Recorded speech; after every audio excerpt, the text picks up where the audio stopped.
तो क्या हो जाएगा, -4 -2 -1 3 8 14 -7 3 -14 6 6 6 6 12 -18 12 -6 18 और माइनस है ये भी, तो इसको भी चलिए माइनस में ही रहने देना, माइनस भी अंदर ही ले लेते तो सही रहता। तो चलिए कोई सेम आएगा वैसे भी, 0 0 0 5 0 0 0 5। अब देखिए इन दोनों को सिंपली ऐड करते हैं। तो देखिए ऐड करने से होगा क्या, बस हमें इस चीज़ पे ही मेन फोकस रखना होगा और इसमें ज़्यादा कोई टफ काम नहीं रह गया है आपका बिल्कुल भी, कि ऐसा कहा जाए कि कुछ टफ रह गया है। तो इसे आप लिख सकते हो -4 +6 +5, और ये क्या हो गया, -2 +6 एंड 0। ये क्या हो गया, -1 +6 0, कोई दिक्कत ही नहीं है। 3 +6, ये 8 +12 +5, उसके बाद 14 -18 +0, ये हो गया आपका -7 +12, और ये हो गया 3 -6 -14 +18 +5। This implies 11 A inverse equal to. अब देखिए इसमें क्या है, कुछ नहीं, सिंपली आपको इन टर्म्स को क्या करना होगा, ऐड और जो सब्ट्रैक्ट्स दे रखे हैं इसी तरह से सॉल्व करके लिख देना होगा। तो देखिए अब करते हैं, ये हमने माइनस का मल्टीप्लाई करा था अंदर, तो ये वाला टर्म्स बच्चों नेगेटिव होना था, जो कि हमने गलती से प्लस में ले लिया है, तो माइनस ये नेगेटिव रहना था। और इसमें सॉरी ऐसा कुछ नहीं लग रहा, लेकिन हमने ये प्लस के 5 सेट करे हैं हर जगह, लेकिन ये प्लस के 5 नहीं होंगे क्योंकि यहाँ माइनस दे रखा है। तो इस देखिए अगर यहाँ प्लस का साइन होता तो प्लस के साथ ऐड होता, अगर यहाँ माइनस का साइन है तो माइनस के साथ ऐड होता। तो यानी कि ये जो प्लस का जो भी हमने दे रखा है ये किस में रहेगा, माइनस में रहेगा। ठीक है, इसको थोड़ा सा सही कर दीजिएगा, बाकी कोई प्रॉब्लम ऐसी है नहीं इसमें। और वैसे बच्चे सिंपल है, देखिए कोई भी मैट्रिक्स और डिटरमिनेंट के क्वेश्चन टफ नहीं है। मीनिंग ये आपकी छोटी छोटी सी कैलकुलेशन रहेंगी, बहुत कम ज़्यादा रहेंगी। अगर आप इस ज़्यादा कैलकुलेशन को बहुत ध्यान से करते हो तो सारे ही क्वेश्चन सही जाएंगे, जहाँ तक कि बहुत कम चांसेस है कोई क्वेश्चन गलत हो। तो देखिए इसे सॉल्व करके लिखते हैं।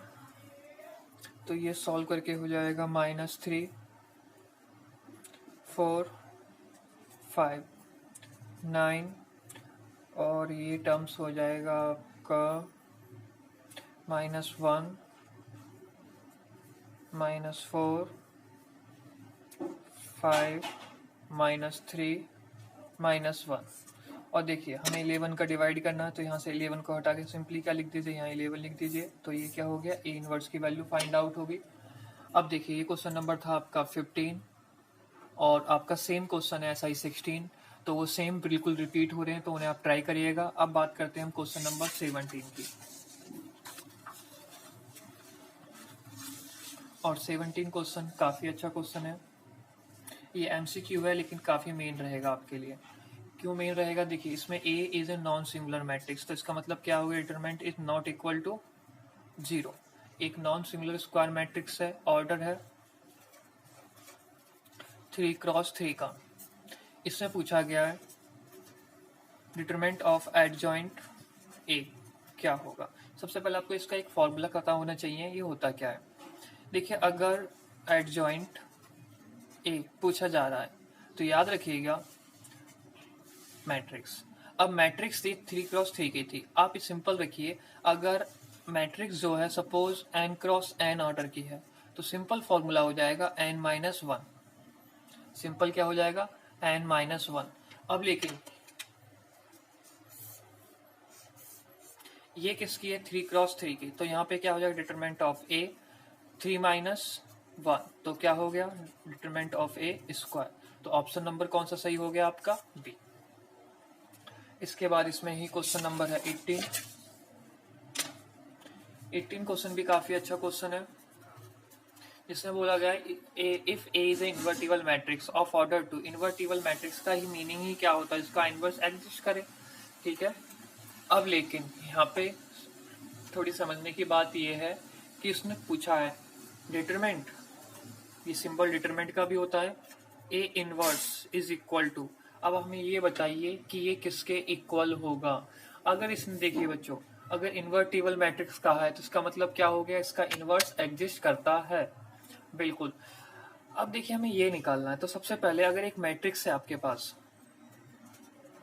गिवन मैट्रिक्स, सिंपल हम बात कर रहे हैं गिवन मैट्रिक्स, तो सबसे पहले उसका क्या निकालना पड़ेगा आपको, सबसे पहले निकालना पड़ेगा इनवर्स निकालना पड़ेगा, और जो इनवर्स आ जाएगा उसका क्या निकालेंगे हम, डिटरमिनेंट निकालेंगे। तो देखिए कैसे करते हैं, तो लेट करते हैं पहले ए एक मैट्रिक्स है जिसके अंदर से आपके element A B C D, ये एमसीक्यू है लेकिन मैं आपको सिंपली सॉल्व करने की बात कर रहा हूँ यहाँ पे, और कोई प्रॉब्लम नहीं होनी चाहिए। सबसे पहले क्या निकालेंगे, डिटरमिनेंट ऑफ ए, जो क्या हो जाएगा A D minus C B, इसमें इसमें कोई दिक्कत नहीं होनी चाहिए आप में से किसी को। और उसके बाद आपको पता है एक सिंपल सा शॉर्ट पैटर्न भी, क्या इनवर्स निकालने के लिए, तो ऐसे फॉर्मूला है one of determinant A adjoint A. तो देखिए इसमें एक सिंपल सा पैटर्न है, क्या डिटरमिनेंट ऑफ ए, ये आपको पता लग गया, इसमें हमें कुछ करना ही नहीं है, वन अपॉन, अगर 2x2 का कोई भी डिजिट होता है तो उसका एडजॉइंट क्या रखते हैं, देखिए कुछ नहीं करना होता, बस हम उसको रिवर्स कर देते हैं। अब रिवर्स का मीनिंग क्या हो गया, यानी कि क्रॉस, इसके सामने ये एलिमेंट है, इसके सामने ये एलिमेंट है, यानी कि इनको इंटरचेंज कर दीजिए।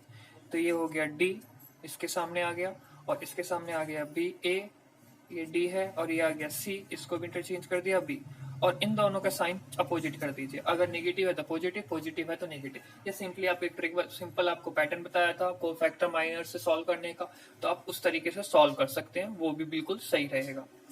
देखिए ये यहाँ तक आपको क्लियर हो गया, इसमें आई होप कोई प्रॉब्लम नहीं होनी चाहिए आपको। अब देखिए मैट्रिक्स है ये, तो आपको पता है मैट्रिक्स में क्या होता है, हर एक एलिमेंट के साथ मल्टीप्लाई या डिवाइड होता है, D upon minus C upon determinant of A minus B upon determinant of A upon determinant of A. लेकिन अब हमें क्या निकालना है, डिटरमिनेंट ऑफ ए इनवर्स, तो इसका मतलब क्या है, इस तरह से। अब देखिए डिटरमिनेंट निकालने के लिए करते क्या, सिंपली सॉल्व करते हैं। अब